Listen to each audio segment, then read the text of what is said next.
নষ্ট হইও না বাপ। ইসলামের জন্য লড়বে কে বাপ? ক মুরব্বীরা তো চলে যাবে বাপ। 18 বছরের ছেলে, 20 বছরের ছেলে, 22 বছরের তাগড়া জওয়ান, তুমি নষ্ট হয়ে গেলে, তুমি চরিত্রহীন হয়ে গেলে, তুমি যদি সারাক্ষণ নারী ছাড়া, ছবি ছাড়া, মদ জুয়া অশ্লীলতা, তুমি যদি মোবাইলের আসক্তি ছাড়া চলতে না পারো, আগামী দিনে ইসলামের জন্য তুমি করবা কেমনে, লড়বে কেমন?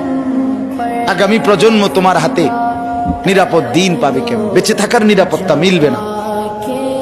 বেঁচে থাকা 53 বছর বাংলাদেশের বয়স, 53 বছরের সমাজে বেনামাজির সংখ্যা যদি এত বেশি হয়, 53 বছরের ভিতরে মোবাইলে আসক্ত যুবকের সংখ্যা যদি এত বেশি হয়, 53 বছরের ভিতরে বেপর্দা নারীর পরিমাণ যদি এত বেশি হয়, এত মসজিদ মাদ্রাসা চারদিকে থাকার পরেও যদি এই মসজিদ মাদ্রাসা ষড়যন্ত্রের কারণে কমে যায়,